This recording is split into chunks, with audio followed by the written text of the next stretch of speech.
재림의 때와 시기보다 더 중요한 것.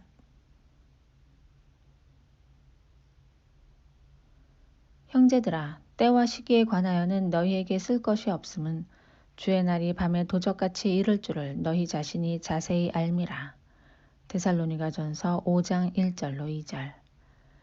재림의 때와 시기에 대해서는 바울이 성도들에게 더 이상 쓸 것이 없다고 말합니다.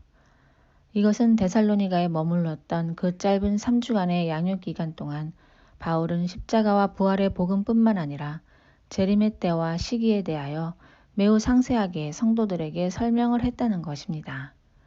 그래서 성도들은 주의 날이 밤에 도적같이 갑자기 임한다는 사실을 너무도 잘 알고 있었습니다.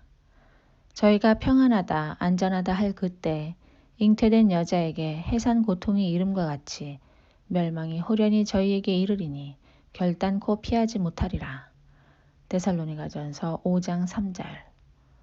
노아의 때와 같이 사람들이 매우 평범한 일상의 삶을 살아갈 그때, 어느 누구도 주께서 오신다고 꿈에도 생각지 못할 그때, 평안하다, 안전하다 할 그때에 임할 것이라고 바울은 이야기합니다. 그런데 주의 날은 분명 도적같이 임할 것이지만 결코 아무런 사인이나 경고 없이 임하지는 않습니다. 마치 잉태된 여자가 해산의 때가 가까워할수록 진통이 시작되어 자궁이 열리고 양수가 터지는 일련의 과정을 통하여 조만간 아이를 낳게 될 것을 산모가 미리 예측하고 알게 되듯이 재림의 징조와 사인을 미리 보여주셔서 성도들로 하여금 대비할 수 있도록 하실 것입니다. 그러나 그럼에도 불구하고 그날이 도적같이 갑자기 임하게 되는 것은 사람들의 마음이 너무나 무감각하고 잠들어 있어서 아무런 준비도 하고 있지 않기 때문입니다.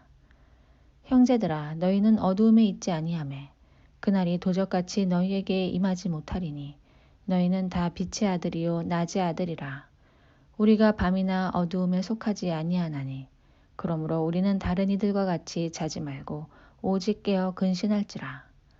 데살로니가전서 5장 4절로 6절. 하지만 거듭난 하나님의 자녀들과 주님의 신부들은 결코 그날이 도적같이 임하지 못합니다. 그들은 빛에 속한 낮의 아들이기에 지금 어디까지 와 있는지 영적으로 느끼고 분별하고 있기 때문입니다. 아무도 주님께서 강림하시는 그 날에는 하늘로부터 울려 퍼지는 천사장의 소리와 하나님의 나팔 소리가 귀에 쟁쟁하도록 그들에게 들려와 바로 고개를 쳐들고 하늘을 바라보며 주님이시다 알아보게 될 것임에 틀림없습니다.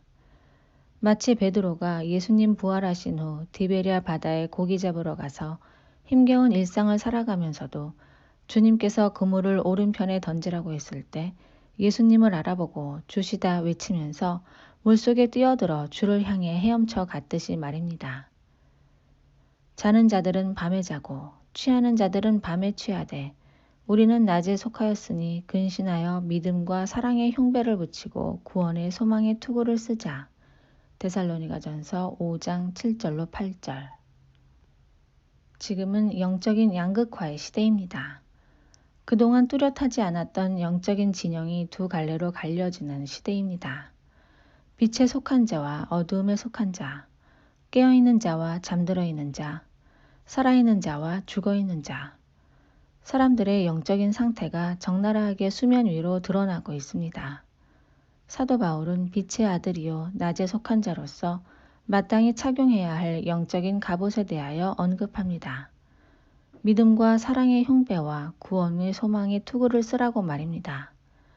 이 말씀은 다시 말해서 우리의 가슴이 하나님을 향한 믿음과 사랑으로 뜨겁게 불타고 있어야 한다는 것과 우리의 생각이 구원의 은혜를 늘 묵상하고 다시 오실 예수님의 재림을 간절히 사모하고 있어야 한다는 것을 교훈하고 있는 말씀입니다.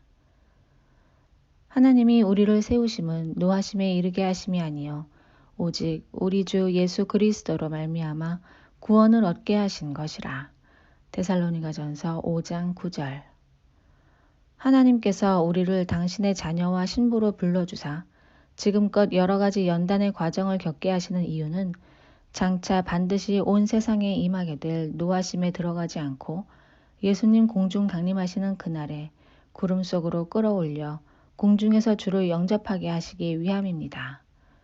이렇게 대환난에서 우리로 하여금 구원을 얻게 하실 주님을 찬양합니다. 예수께서 우리를 위하여 죽으사 우리로 하여금 깨든지 자든지 자기와 함께 살게 하려 하셨느니라. 그러므로 피차 권문하고 피차 덕을 세우기를 너희가 하는 것 같이 하라. 데살로니가전서 5장 10절로 11절.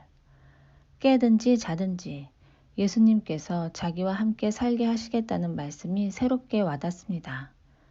예수님께서 오시는 그날 하나님의 자녀들과 주님의 신부된 자들 중에서도 재림의 때와 시기에 대하여 늘 주시하며 민감하게 깨어 기다리는 자들이 있을 것이고 그런 것에 그다지 큰 관심 없이 그저 주님과 친밀하게 동행하며 날마다 주님을 사랑하고 이웃을 사랑하는 일에 매진하는 자들이 있을 것입니다. 주님은 이 두 부류의 성도들 모두를 대환란으로부터 구원하실 것입니다.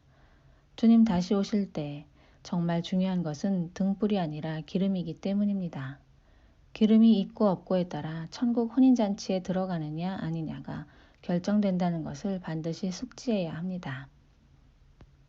신랑이 더디옴으로 다 졸며 잘세 밤중에 소리가 나되 보라 신랑이로다 맞으러 나오라 하매 이에 그 처녀들이 다 일어나 등을 둔비할세 미련한 자들이 슬기 있는 자들에게 이르되 우리 등불이 꺼져가니 너희 기름을 좀 나눠달라 하거늘. 마태복음 25장 5절로 8절. 열 처녀 비유에서도 어리석은 다섯 처녀와 함께 슬기로운 다섯 처녀 또한 다 졸면서 자고 있었다는 것을 주목할 필요가 있습니다. 하지만 슬기로운 다섯 처녀는 기름이 있었습니다. 비록 다 자고 있었지만 주님과의 친밀한 관계에 기름을 가득 채우고 준비되어 있었던